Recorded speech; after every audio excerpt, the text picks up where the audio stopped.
Hi, my name is Brianna Byington, and this is a presentation on using cooperative learning to support English language learners. Although group work is widely used in classrooms around the country, cooperative learning is not just group work. It is instead a form of group work where it is not just the student who cares the most doing the work, but all students working collaboratively together towards a common goal. We've all been in a group where the majority of the work is done by the person who cares the most, and the others take a passive role. Cooperative learning is structured in such a way that all students work and learn, not just the person who knows the most or who cares the most about their grade. As Dr. Robert Slavin discusses in his lecture on cooperative learning, the research is clear about what makes cooperative group work. In order to make cooperative learning effective, the following components must be present. First, positive interdependence. This means that individuals within the group must need to depend on each other in order to be successful. For example, a common way to make groups interdependent is to take the expected outcome that every student in the group must be able to explain the group's answer. Next, groups must have individual accountability. A teacher still needs to assess individual students and hold individuals accountable to learning the material. A good way to do this is by using the strategy numbered heads or random reporter, where a group member is randomly selected to present their group's answer. Third, the work must promote interaction. The students actually need to cooperate and interact with each other face to face. Fourth, the group must use appropriate social skills. This can be achieved by providing sentence starters or by clearly establishing rules of behavior ahead of time. Finally, the group should process how well they have worked together and reflect upon what they could do better as a group next time. There are many demonstrated benefits of cooperative learning for all students. When the critical components are in place, cooperative learning leads to increased student achievement in subject areas. In addition, it provides language practice. Students are reading, writing, speaking, and listening in cooperative learning activities. These activities also help students build positive relationships with each other and improve their social communication skills.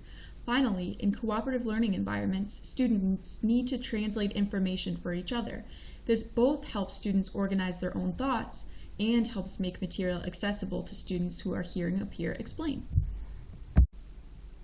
While cooperative learning is beneficial for all students, it can be particularly beneficial for English language learners. One of the benefits of cooperative learning for English learners is that it gives students authentic language practice.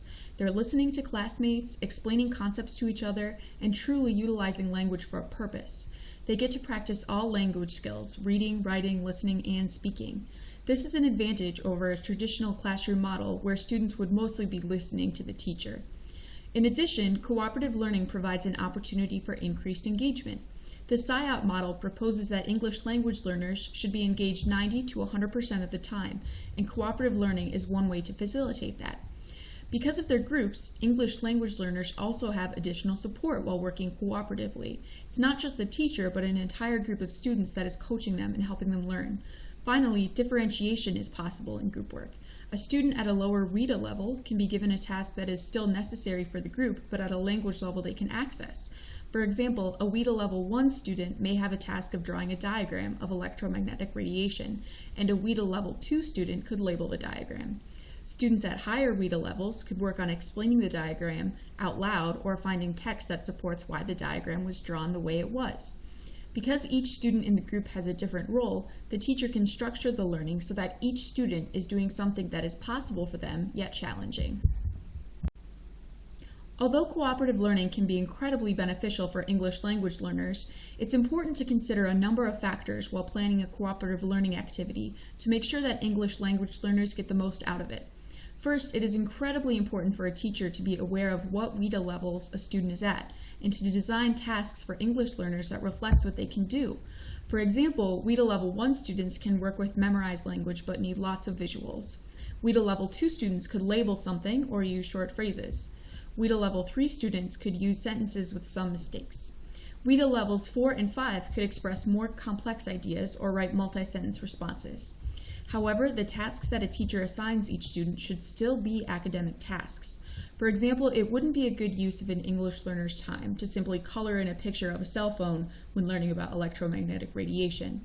Instead, it would be more useful to have the student create a diagram showing objects of different sizes representing changes in wavelengths, as shown in the image on this slide. Tasks can still be devised that engage a student academically at their language level. Also, a teacher should intentionally group students in a heterogeneous way. This is shown to maximize learning within groups. Finally, teachers need to consider what structures and supports they will provide for English language learners. This may be in the form of sentence starters, graphic organizers, frequent check-ins, glossaries, computer access, and more. Let's talk a bit more about the structures that a teacher can put in place to support English language learners who are learning both content and language. First, graphic organizers can be incredibly helpful. They can help English learners organize their thoughts in a visual way. Graphic organizers can also already include key terms for easy reference throughout an activity. Word walls can also be helpful because they are constant reminders of important words. Students can be referred to a word wall if they are struggling to recall a word or if they need reinforcement with a word. In addition, teachers can help students create vocabulary and concept maps to help them relate words to each other. This can promote the use and retention of words during later activities. Finally, a teacher cannot forget to continue using visuals to help reinforce concepts. There are also some specific activities that a teacher can use as cooperative learning to support content and language learning. These include Jigsaw, Think, Pair, Share, Placemat, and Carousel. The advantage of all of these is that students interact with each other and also rely on each other. Finally, here are my references that I used in creating this presentation. Feel free to learn more about cooperative learning with these videos or to leave a comment with your thoughts. Thank you for watching.